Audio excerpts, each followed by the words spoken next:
반갑습니다. 국고처 사부 송관종입니다. 자, 올 여름의 패션 트렌드는 반바지에 양말을 끌어올리는 그 아파 패션이 유행을 할 것이다, 이런 이야기를 하고 있습니다. 자, 이렇게 워스트가 베스트가 되는 이런 패션 트렌드의 변화가 나오고 있는데 주식시장에서도 이런 움직임이 나올 걸로 보여집니다. 자, 트럼프가 막무가내 관세를 지금 부과하면서 글로벌 시장이 요동을 치고 있습니다. 특히 미국도 주가 또 채권, 달러, 트리플 약세를 보이고 있는데, 자, 이런 흐름 속에서도 시장이 약간 하락의 브레이킹을 해주고 반등을 시도하는 그런 움직임이 나오고 있죠. 자, 다음 주가 이제 중요한 변곡점이 될 것으로 이제 보여지는데, 일단 바닥은 쳤고 중국에 대한 관세를 한 145% 부과할 것이다, 이렇게 엄포를 내고 있지만, 또 한편으로는 시진핑과의 그 협상 여력이 열려 있다, 이런 이야기를 하고 있고, 시장이 정말 안 좋게 되면 뭐 패드 푸시나 아니면 트럼프 푸시 나오면서 시장을 반등을 유도할 수 있습니다. 자, 그래서 우리는 이런 상황에서 어떤 전략을 가지고 대응해야 될까? 오늘 송견 지명을 통해서 분석을 해드리도록 하겠습니다. 자, 먼저 글로벌 시장은 바닥을 치고 돌아서는 움직임이 나왔습니다. 자, 제가 지난주에 미증시는 하락의 브레이크를 해주고 반등을 시도하고 눌림목을 줄 것이다, 이렇게 이야기를 했는데 저 생각보다는 조금 더 강하게 움직이긴 했습니다. 대체적으로 이제 이런 움직임이 나왔는데 다음 주에는 치고 올라가야죠. 그럼 다음 주에 미국 시장은 어떤 모멘텀이 있습니까? 실적 발표를 한단 말이에요. 근데 뱅크 오브 아메리카나 이런 이제 글로벌 대형 IB들의 실적 양호하다. 자, 그렇다면 리스크 요인은 좀 제한적이고 아무래도 이제 최악의 국면을 벗어났다. 자, 그렇다면 미증시의 이런 흐름 속에서 우리 시장은 어떻게 전개될까요? 일단 이번 주에는 90일간 상호관세를 유예하면서 시장이 반등을 했단 말이죠.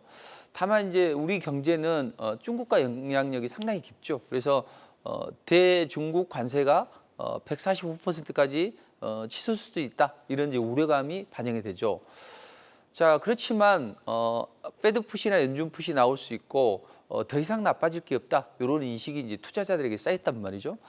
자, 그렇다면 다음 주 우리 시장은 어떤 이벤트가 있습니다. 일단 금통위가 예정이 되어 있습니다. 이번 금통위에서는 기준금리를 동결하겠죠.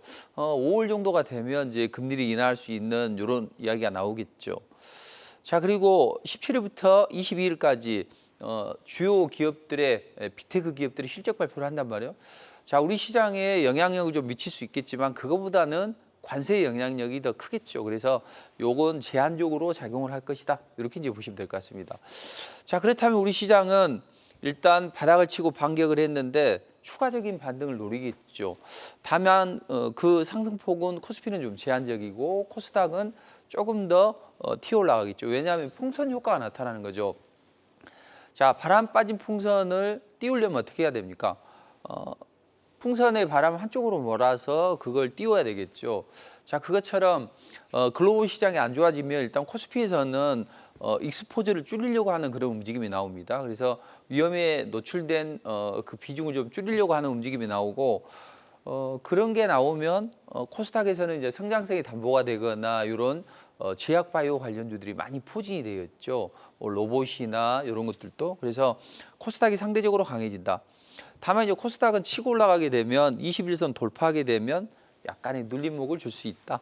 그래서 다음 주에는 반격을 시도하지만 제한적인 반격이 나올 수 있다. 그럼 우리는 이런 상황에서 어떤 종목을 공략해야 되고 어떤 종목을 피해야 될까요? 일단 공략을 할 수 있는 쪽은 제약 바이오, 방산, 그리고 정책 테마가 있는 AI 소프트나 정치 테마, 또 LNG, 이쪽은 이제 긍정적으로 되겠죠. 다만 이제 반도체 관련주들은 관세 충격이 아직까지는 여진이 남아 있단 말이에요. 그리고 업황 자체도 불확실성합니다. 디램이나 뭐 낸드 가격이 좋아지고 있고 이게 이제 2분기 때 좋아질 수 있다, 이런 이야기를 하고 있지만 당장은 난망하다는 이야기죠. 자, 그럼에도 불구하고 제약 바이오주들은 글로벌 빅파마와 기술 이전을 진행을 하고 있죠. 계속 터지고 있는데 이제 아마케나 기타 이제 학회가 많이 줄줄이 대기를 하고 있단 말이에요. 그래서 제약바이오 관련주들은 수급을 빨아들이고 있다, 이렇게 이제 보시면 되겠습니다. 자, 방산주 또 뭐 정치 테마나 LNG 요건 이따 이야기를 할 것이고 AI 소프트 쪽이 챗 GPT 열풍이 지속이 되고 있습니다. 자, 그런 가운데 대선 주자들이 AI 쪽을 살려야 된다. 왜냐하면 우리가 D램이나 이쪽에서는 강점을 가졌었죠. 근데 우리가 챗 GPT, AI 쪽을 너무 등한시했다는 이야기죠. 그래서 대선 주자들이 다들 경제를 살리기 위해서 첨단 산업을 육성해야 된다. 그렇다면 그 중심에는 AI가 있다. 그리고 이제 세계 각국이 곤두박질친 성장률을 끌어올리기 위해서는 어떻게 해야 됩니까? 노동력을 많이 투입을 해야 된단 말이에요. 근데 저출산 고령화 시대죠. 그렇게 되면 사람이 천번 삽질을 할까 포크레인 한 방으로 해결한다. 그게 바로 AI나 또 머신러닝 이런 4차 산업혁명으로 귀결이 된다. 그래서 요즘에 이제 가장 중요한 것은 챗 GPT나 이런 AI 쪽이 강점을 갖는다. 이렇게 보시면 되겠습니다. 자, 그렇다면 전반적으로 경기가 침체되고 또 관세 폭탄이 이어지고 있는데, 자, 그럼에도 불구하고 반도체 관련주들은 좋지는 않죠. 그렇지만 우리는 글로벌 경기 침체가 나온다고 하더라도 제약 바이오 산업은 치고 올라갈 수 있죠. 왜 그렇죠? 일단 관세는 유예를 했었죠. 물론 이제 어떻게 관세를 부과할지 조금 더 지켜봐야 되긴 하겠습니다만 대체적으로 관세에 자유롭다는 이야기죠. 자, 그리고 글로벌 빅파마와 기술 이전이 이어지고 있습니다. 연초에 이제 올릭스를 통해서 1조 원대, 그다음 점점 올라갑니다. 알테오젠이 아스트라제네카와 2조 원대, 또 ABL 바이오가 4조 원대 기술 수출을 했죠. 자, 점점 배 단위로 올라가고 있는데 올해 뭐 8조 원까지는 나오지는 않겠지만 그래도 추가적인 기술 이전이 나올 수 있다. 자, 그렇다면 우리는 제4의 라이센싱 아웃이 진행이 될 그런 기업을 공략하는 게 좋다. 자, 이만큼 한국 K바이오나 K제약 관련주들은 위상이 높아지면서 좋아지는 움직임이 나올 수 있다. 제가 히든했던 종목입니다. 저는 제약 바이오 쪽에 이제 집중 베팅을 하는데 알테오젠, HLB, 삼천당 제약. 알테오젠은 1000% 올라갔고 HLB는 좀 한 250%에서 팔았다는 이야기죠. 그리고 삼천당 제약은 한 250 갔다가 200대 좀 아래로 떨어졌는데 제가 지난번에 삼양식품처럼 강하게 치고 올라갈 수 있는 종목이 하나 있는데 그건 제가 밝히지는 않겠다고 했죠. 그게 바로 ABL 바이오라는 거죠. 모든 저희 고객들에게 40% 이상은 베팅을 하자. 풀 베팅을 하자. 안 좋은 거 팔고 좋은 종목 사자. 이런 이야기를 해드렸는데 지금 이제 약간은 수익률이 차이가 있지만 한 220% 이상 나왔다는 이야기죠. 이제 나중에는 알테오젠처럼 치고 올라가면 뭐 수익률의 격차는 미미하겠죠. 자, 저는 투자자들에게 이런 말씀 드리고 싶습니다. 물론 지금 시장이 좋지 않아요. 그래서 다들 힘들어하는 그런 분들인데 주식 투자는 한 방이 있단 말이에요. 뭐 우리가 이제 사행성을 조장하는 이런 게 아니라 좋은 종목을 바닥에서 베팅을 하게 되면 정말 폭발적인 랠리가 나오고 있으니까 자신감을 가지시고, 그리고 저는 국고처를 통해서 또 무료 공개 방송을 통해서 좋은 종목을 제시를 해드리도록 하겠습니다. 아무튼 저는 눈 감고 홀딩. 제가 이제 눈 감고 홀딩 이런 표현을 쓰게 되면 그건 폭발적인 움직임이 나오는데 그런 흐름을 가져가고 있습니다. 자, 그렇다면 기술 이전 이전에 다시 치고 올라갈 수 있는 제약 바이오 업종은 어떤 거죠? 지난주에 우리가 제약 바이오 업종을 소개를 시켜드렸죠. 그래서 우리 이정우 캐스터님께서 자세하게 설명을 해줬고 또 그 관련주들이 잘 치고 올라갈 수 있는데 앞으로 이제 예정이 되어 있는 거니까 조금 우리가 집중해서 살펴볼 필요가 있다. 자, 그렇다면 암학회가 세계 3대 악회 중에 하나인데 여기서 어떤 쪽이 치고 올라갈 수 있냐? ADC나 카티세포 치료제나 표적항암제 이런 암을 직접 타깃하는 그런 치료제들이 강점을 갖는다. 특히 ADC 쪽에는 여러 가지 논문이 집중이 되어 있죠. 그래서 ADC가 암학회 화두가 될 수 있다. 그러니까 ADC라는 게 뭐냐? 결국에는 밖에서 들어오는 걸 이제 우리가 병원균 이러잖아요. 항원이 들어옵니다. 인체 내에서는 면역세포, 항체가 요걸 이제 타깃을 해요. 근데 요즘에 이제 암세포는 변이를 많이 일으키잖아요. 그래서 암세포가 변이를 일으킬 수 있는 그런 특정한 약물을 항체에 실어서 암세포 내로 침투를 합니다. 그리고 암세포 내에서는 이제 폐혈행이 되겠죠. 분리가 되고 그다음 암세포를 직접적으로 타겟을 하기 때문에 독성이 좀 적어요. 그리고 암세포를 선택적으로 공략을 할 수 있기 때문에 환자들의 삶의 질도 좋아지고, 그래서 이 ADC 일명 이제 유도 미사일과 같다. 이렇게 이제 표현을 하죠. 이쪽이 강점을 갖는다. 이쪽의 대표 주자는 누굽니까? 리가켄 바이오죠. 그래서 리가켄 바이오가 반등을 했습니다. 다만 이제 리가켄 바이오나 이런 종목들이 치고 올라가기에는 한계가 있다는 이야기죠. 그래서 그 리가켄 바이오나 이런 종목들의 흐름을 보면 제한적인 움직임이 나옵니다. 지금 오름 테라피틱이나 또는 펩트론 이런 종목들은 강하게 치고 올라가는데 지금 나머지 종목들 보면 좀 반등이죠. 요거까지는 좋은데 그 다음에 종목들 보면 이건 이제 새내기 종목이니까 다음 주에 한번 눌림목을 주고 치고 올라가면 강하게 올라갈 수 있어요. 그렇지만 나머지 종목들, 전통적인 종목들은 지금 역배열이잖아요. 그러니까 이런 종목들은 제한적인 움직임이 나올 수 있다고요. 리가켄 바이오도 마찬가지고 또 대웅제약이나 이런 종목들도 제한적으로 작용을 할 거예요. 그러니까 대체적으로 보면 강하게 치고 올라갈 수 있는 종목보다는 좀 제한적인 종목은 좀 단기적인 관심만 보시고, 그렇지만 요즘에 어떤 섹터가 형성이 되면 그 새내기주들이 강하게 치고 올라가잖아요. 그러니까 새내기주들을 잘 보시면 좋다, 이렇게 보시면 되겠습니다. 그래서 이런 종목들은 단기적인 이제 참고만 하시고, 가장 중요한 것은 이런 새내기주들 펩트론은 이미 치고 올라갔으니까 오름 테라피틱이나 이런 종목들 이렇게 좀 보시면 될 것 같습니다. 아타바이오까지. 자, 그러면 왜 우리는 여기서 이런 종목들을 좀 잘 봐야 되느냐, 이렇게 이제 보시면, 자, 일단 오름 테라피틱 같은 경우에는 일단 키토르다가 전 세계에서 가장 잘 팔리는 약이죠. 근데 잘 팔리는 만큼 내성이 있단 말이에요. 그래서 내성이 있는 환자에게는 효과가 있는 그런 면역 항암제를 지금 새로운 치료 기전을 발표한다. 면역 항암제에 대해서 자체 기술 개발을 했습니다. 새내기가 자체 기술 개발했기 때문에 흐름이 좋단 말이에요. 그리고 세계 최초라는 딱지가 있단 말이에요. 타이틀이 있기 때문에 이런 종목들은 치고 올라갈 수 있다. 그래서 살짝 눌러놓고 정배를 됐죠. 다음 주 이제 하루 이틀 눌림목을 주면 그 다음에는 이제 치고 올라가기가 아주 쉬운 움직임을 만들어놨죠. 자, 그리고 펩트론이 이제 이렇게 잘 치고 올라갈 수 있었던 원동력은 뭐냐면, 일단 이 항체 약물 접합체 ADC의 효능을 극대화할 수 있는 이 차세대 펩타이드 플랫폼을 가지고 있죠. 그래서 과거에는 이제 뭐 기술 이전을 하거나 아니면 신약을 개발하거나 이런 기업들이 잘 치고 올라갔다면, 올해 작년의 대세는 뭐예요? 이 플랫폼이라는 거죠. 그래서 펩타이드 플랫폼을 가지고 있고, 요게 ADC 효능을 극대화할 수 있기 때문에 이 강하게 치고 올라갔다. 자, 그래서 이제 항상 제가 이구동성으로 이야기를 하는데, 제가 이제 기법 강의를 요즘에 합니다. 뭐 시장을 이기는 투자 전략, 요걸 이제 기법 강의를 하는데, 제가 거기서 항상 말씀드리죠.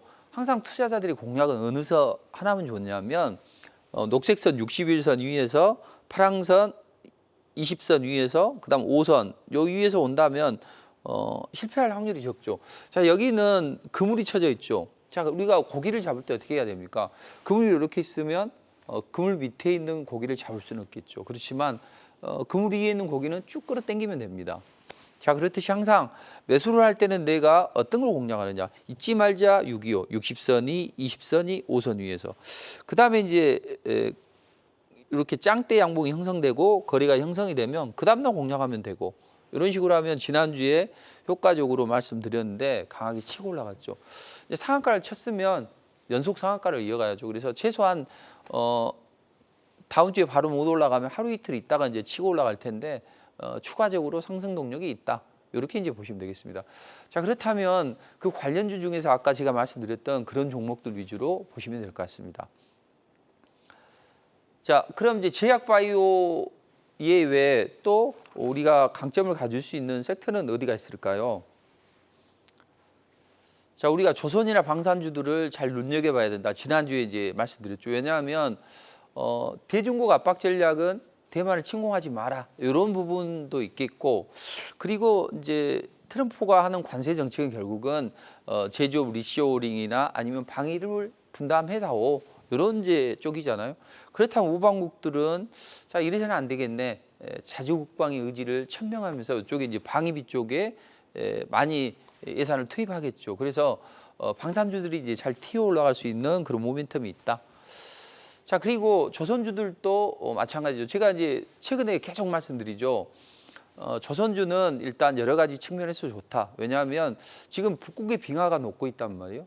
그래서 북방 항로가 북극 항로가 어떤 중요한 시장의 화두가 될 수 있다. 그래서 뭐 트럼프도 그런 이야기를 하고 있죠. 그래서 그린란드를 탐내고 있죠. 자, 그린란드를 탐내는 이유는 여러 가지가 있겠죠. 방금 그 중에서도 빙하가 녹고 있기 때문에 운송비를 절감하기 위해서, 그리고 러시아나 중국이나 견제를 하기 위해서 지금 그린란드를 호시탐탐 노리고 있습니다. 자, 우리에서도 마찬가지죠. 우리도 뭐 성장률이 많이 떨어졌었죠. 자, 이걸 난국을 타개하기 위해서는 어떻게 돼요? 민주당은 주로 이제 정책적인 측면을 보면 이 북극 항로를 통해서 확장을 하는 이제 그런 쪽으로 간단 말이에요.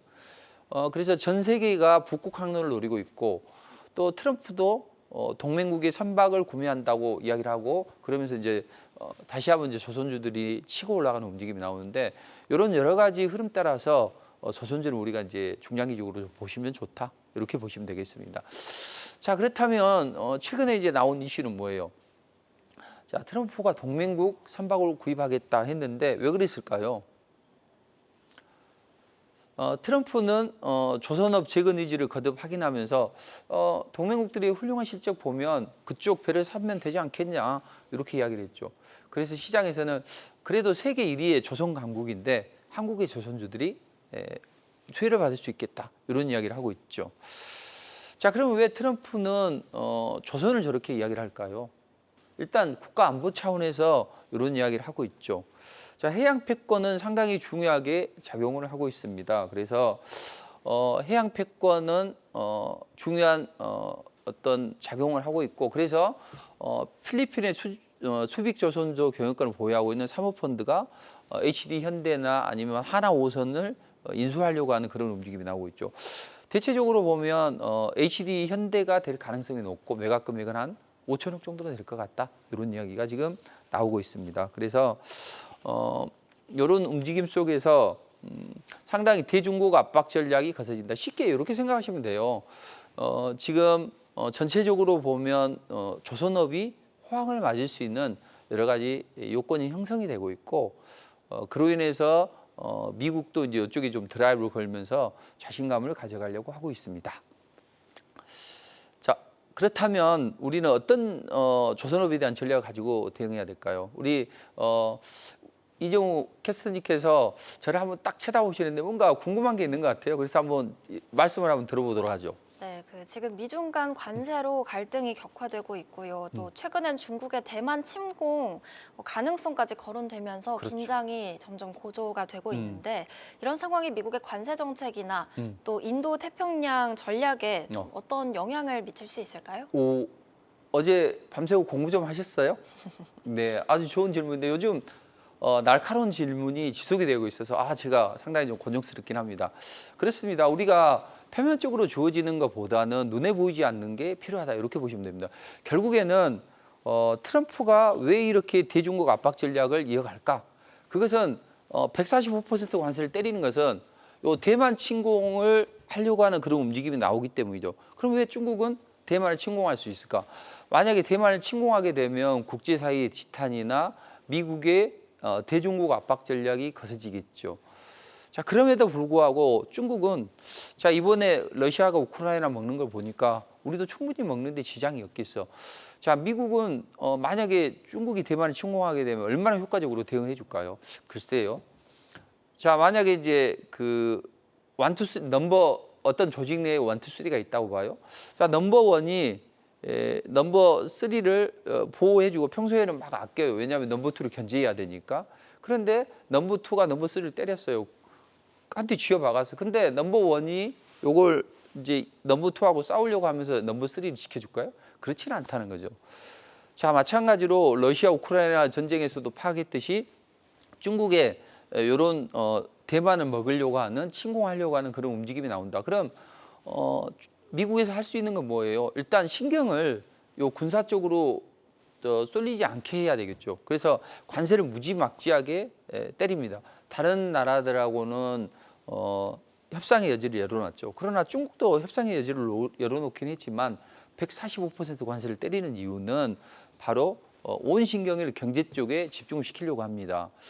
자, 그러면 이런 움직임 속에서 또 하나는 중요한 게 뭐냐면 한 하늘에 두 임금은 있을 수 없다. 내가 넘버원인데 우리한테 물건 팔아가지고 달러 많이 확보해가지고 우리 채권도 사고, 자, 그걸로 인해서 자신의 배를 불리고 있는 중국 마음에 들지는 않는단 말이죠. 자, 그런데 중국이 지금 막대한 달러를 확보를 하고 또 하는 일이 뭐냐면 해군력을 엄청나게 키웠습니다. 그래서 전 세계 해군력은 규모면에서 보면 중국이 1위예요.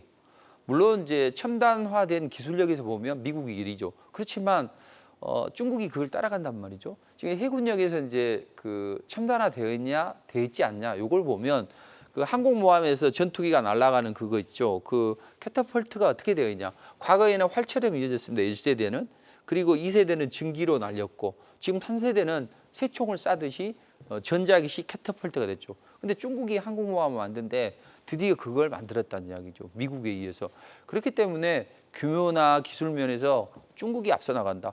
그럼 이제 무슨 일이 벌어질까요? 만약에 대만을 침공한다면 여기 대만을 침공하기 전에는 미국이 여기 중국의 이제 샨샤댐이 한 3,4천 메타 거리 안에 있거든요. 그래서 만약에 중국이 하시라도 대만을 공격하겠을 때 중거리 미사일을 때리게 되면 중국이 산사댐이 이제 세계 최대 댐이잖아요. 거기 지류에는 여러 가지 원자력이나 병창기지가 많이 포진이 돼 있단 말이에요. 그래서 중국이 상당히 곤욕스럽죠. 그런데 만약에 대만을 침공해서 대만 앞바다가 뚫리게 되면 어떻게 됩니까? 이 태평양이 뚫리게 되고 미 서부 본토를 진격할 수 있는 그런 교두보를 확보할 수 있기 때문에 미국으로서는 대만이 무지 중요하고, 그런데 도와줄 수는 없단 말이에요. 어느 정도는 도와줄 수 있지만 팔 벗고 나서서 도와줄 수는 없다. 그래서 미국은 관세를 좀 심하게 때리면서 중국의 신경을 다른 쪽으로 돌리고 있다. 이렇게 보시면 됩니다. 자, 과거에 태평양 전쟁 때 이 해양 패권이 얼마나 중요한지를 보여주는 겁니다. 자, 일본이 진주만을 공략했어요. 자, 그러면서 이제 미국이 하와이에 참전을 시작했죠. 보급 기지로 활용하면서. 그래서 하와이에서 미드웨이 해전에서 일본을 격파하면서 이제 중국을 압박합니다. 그러니까 미국은 머리를 잘 짰어요. 태평양 전쟁은 얼마만큼 보급로를 잘 확보하는가. 해양에서 이루어지는 전쟁이기 때문에 이제 보급 문제를 얼마나 잘 확보하느냐, 이게 관건인데, 미국은 각각 중요한 요소들 있죠. 군도들, 중요한 군도들을 공략을 해서 그걸 보급로를 끊고 그 다음에 일본 본토로 진격을 하려고 하는 이런 이제 전략을 세웠단 말이에요. 그래서 첫 번째 하와이에서 승전하고, 그 다음에 이제 남방 항로, 요 솔로몬 제도에서 또 전투에서 승리하고, 그 다음에 식민지였죠. 필리핀까지도 전투에서 확보를 하면서 이제 일본을 압박해 나갔죠. 그리고 이제 마지막에는 오키나와 전투에서 승리를 하면서 본토 침공을 위한 마지막 교두보를 확보한 거죠. 자, 보급선이 끊긴 일본으로서는 뭐 상선도 부족하고 여러 가지 뭐 전략 자원들도 많이 부족하게 되겠죠. 그래서 일본은 대체적으로 전쟁이 나기 전에는 해외에서 자원을 많이 유입을 했었어요. 미국은 그걸 간파를 하고 중요한 보급로를 차단하면서 어떤 태평양 전쟁에서 승리를 하게 되죠. 자, 이런 경험이 있는 미국으로서는 어떻게든 이 태평양이 아주 중요하게 작용을 하기 때문에 이걸 지켜야 되는 거고, 대만을 지켜야 되기 때문에 중국에 대한 관세를 심하게 때리는 거죠. 이렇게 이제 보시면 될 것 같습니다.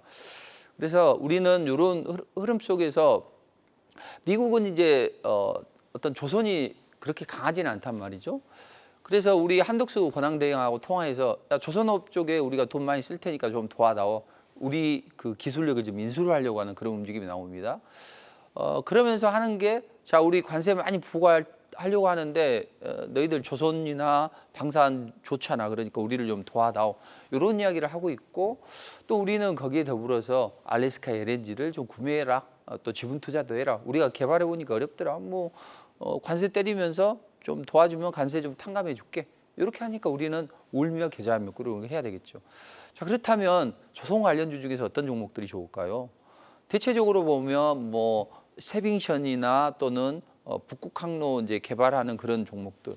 그리고 또 만약에 이제 북극 항로가 얼음이 많이 녹게 되면 앞으로 쉐빙선이 필요 없지 않냐. 그렇게 되면 그쪽으로 물동량이 많이 늘어나겠죠. 그래서 HD 관련주들이 중요하게 작용을 할 거고 좀 재밌게 움직이는 게 이제 HJ중공업이라고 말씀드렸죠. 이 종목이 좀 치고 올라오고 나머지 이제 조선기자재 뭐 이런 종목들도 좋아지겠죠. 특히 이제 LNG가 대세인데 기존에는 이제 동성하이텍이 강하게 치고 올라왔고 이제는 한국카본이 치고 올라갈 때가 됐다고 말씀드렸죠. 이제 점점 탄력이 받고 있습니다. 그렇기 때문에 우리는 조선 종목들을 좀 잘 보시면 좋다. 자, 그리고 좀 빠르게 진행을 하도록 할게요. 자, 우리가 관세폭탄이 바닥에 왔어요. 그럼 두 가지 주식에 돈을 던져야 된다. 어떤 쪽이 될까요?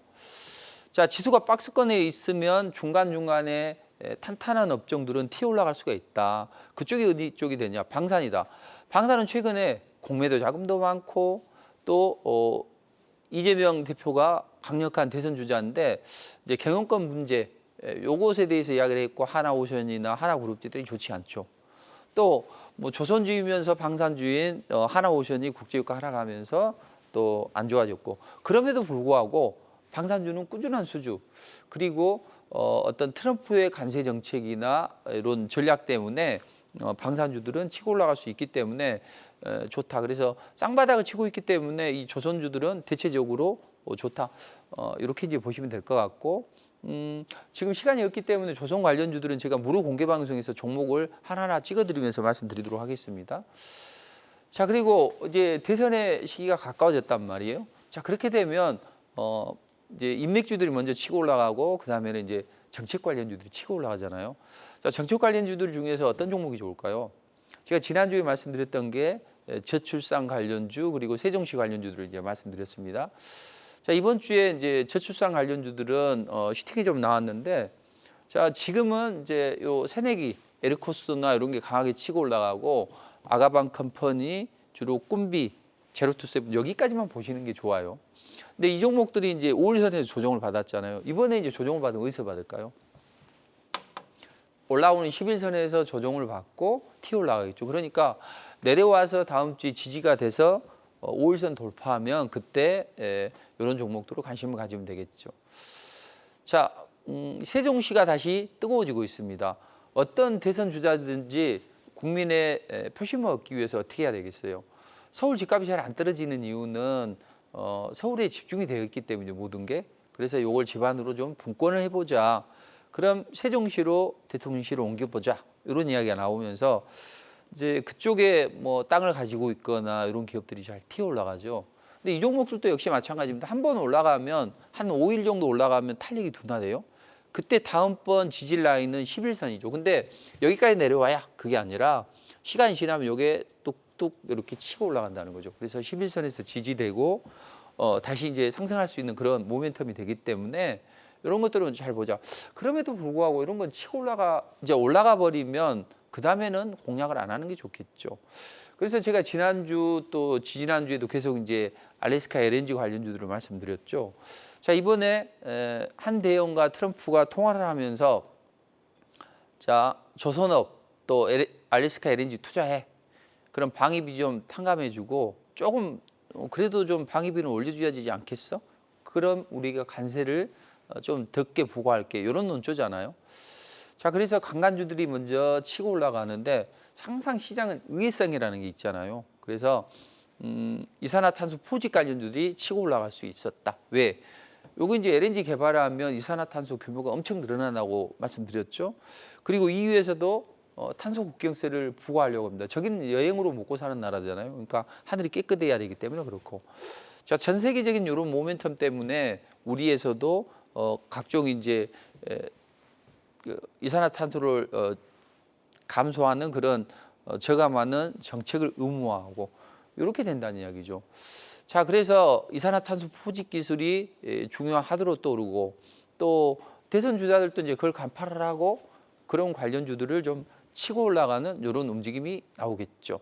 자, 근데 우리가 지난 시간에 이런 이야기를 했었잖아요. 알래스카 LNG는 경제성이 좀 떨어진다. 이제 근데 요즘에 좀 나오는 이야기가 뭔가 경제성이 좀 있지 않냐 이런 이야기를 하고 있는데 우리 이정우 캐스터님께서는 어떻게 생각하십니까? 네, 또 이 알래스카 가스 개발의 경제성에 대해서 일각에서는 뭐 경제성이 있다, 일각에선 경제성이 없다가 먼저 나왔었죠. 그랬는데 대표님께서는 어떻게 보시나요? 오, 그렇죠. 제가 지난번에 그 경제성이 약간 떨어져서 우리가 적극적으로 투자를 하기 어렵다. 그렇지만 이 부분은 이제 관세 정책 때문에 이걸 좀 회피를 하려면 필요하고 요즘에 이제 나온 이야기가 그렇죠. 그러니까 우리 이정우 캐스터님께서 정확하게 잘 지적을 해주셨는데 기존의 그 우리 정부의 입장은 뭐였냐면 이쪽은 경제성은 떨어진다. 그래서 뭐 이쪽에 보면 야생동물 보호구역도 있고 또 요게 이제 상용화가 되려면 한 15년 정도가 걸리는데 그동안 트럼프 바뀌면 또 다른 정책이 나올 거 아니에요.